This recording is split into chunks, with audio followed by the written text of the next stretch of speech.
हाय, good evening बच्चों। देखिए, हम लोग आज क्लास सेकंड की ईवीएस पढ़ेंगे। ठीक है, इसके बारे में स्टडी करते हैं। तो हम लोग जैसे बड़ी क्लास के साइंस यदि अच्छे से सीखना है तो सबसे पहले हम स्टार्टिंग लेवल से शुरू करते हैं। तो यहाँ पर माय बॉडी के बारे में दिया गया है। ठीक है, तो यहाँ पर आप जानते हैं कि ये माय बॉडी यानी हमारे जो पार्ट्स दिख रहे हैं बॉडी के, वो सब एक्सटर्नल ऑर्गेन दिख रहे हैं आपको। ठीक है, एक्सटर्नल में जैसे आपका आईज़ हो गया, ईयर हो गया, नोज़ हो गया, है ना, चेस्ट हो गया, हैंड हो गया, ये जितने भी पार्ट्स दिख रहे हैं वो सब एक्सटर्नल कहलाते हैं।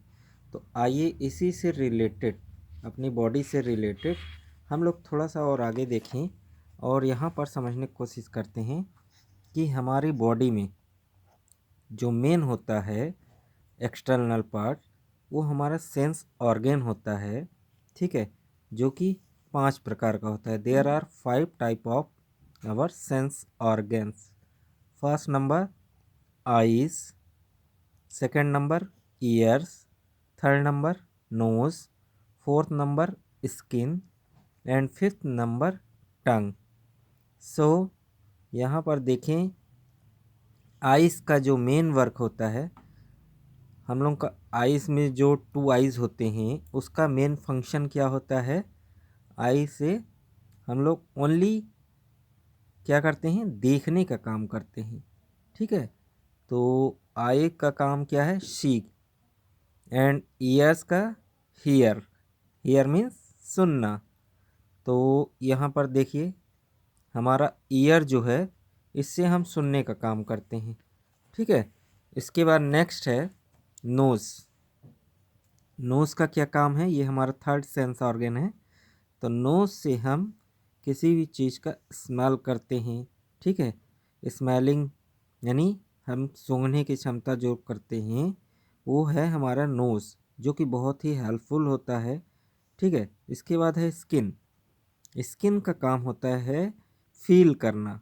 ठीक है, जैसे कोल्ड है, रफ है, स्मूथ है, हार्ड है, तो इन चीज़ों को हम फील करते हैं बाय स्किन। उसके बाद नेक्स्ट आता है हमारा फिफ्थ नंबर में टंग। हमारा जो टंग है, देखिए ये हमारा टंग है। ठीक है, तो टंग का मेन काम क्या होता है, टेस्ट लेना। ठीक है, तो ये हमारा सेंस ऑर्गन्स हो गया। एक बार फिर से देख लीजिए, आइज़ का क्या काम है, ठीक है, देखने का काम है, सी करना, है ना। Ear, hear, nose, smell. ठीक है, एंड स्किन का काम क्या है, फील करना। ओके, ये वर्क हो गया आपका। उसके बाद टंग का काम क्या होता है, टेस्ट करना। ठीक है, टंग का मेन काम क्या है, टेस्ट करना। तो ये आपका एक्सटर्नल ऑर्गेन आ रहा है। ठीक है, तो यहाँ पर सबसे पहले देखिए, यहाँ क्या देखेंगे हम लोग, ये आइस का काम क्या है, सी। ठीक है, फिर ईयर का काम क्या है, यहाँ पे ईयर का काम है हियर करना।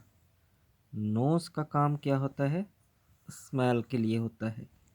ठीक है, स्किन का काम क्या होता है, फील करने के लिए। फिर टंग का मेन वर्क क्या होता है, यहाँ पर देखिए क्या दिया है, टेस्ट करने के लिए।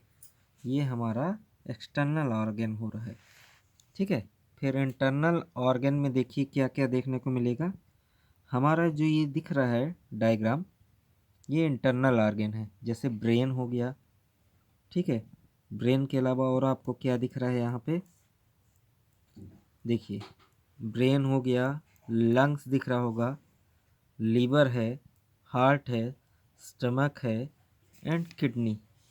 ये सारी चीज़ें हमारी जो हैं इंटरनल ऑर्गन्स कहलाती हैं ये। ठीक है, ये brain, lungs, liver, heart, stomach and kidney, ये क्या है, इंटरनल ऑर्गन, जो यानी बॉडी के अंदर पाया जाता है। ठीक है, तो इसे हम बाहर से नहीं देख सकते हैं, लेकिन क्योंकि ये हमारे बॉडी के अंदर पाया जाता है। तो organ that is found inside of our body is called internal organ। Okay, so यहाँ पर देखें, ये तो हमारा हो गया था, ठीक है, पार्ट्स ऑफ बॉडी के बारे में। नेक्स्ट देखें हमारा क्या बता रहा है, फूड। फूड के बारे में हम लोग स्टडी करेंगे। तो फूड्स के बारे में क्या है, देखिए, काइंड्स ऑफ फूड। अब फूड कितने प्रकार के होते हैं देखें। जैसे फर्स्ट नंबर में दिया है एनर्जी गिविंग फूड, यानी ऐसा फूड जो आपको एनर्जी प्रोवाइड करता हो, एनर्जी देता हो। जैसे एनर्जी कौन कौन देता है आपका, बटर हो गया, घी हो गया, ब्रेड हो गया, पोटैटो हो गया, शुगर एक्सेट्रा जो है, ये हमें एनर्जी प्रोवाइड करते हैं। ठीक है, तो ये आप बड़ी क्लासों में कार्बोहाइड्रेट के रूप में इसको समझेंगे।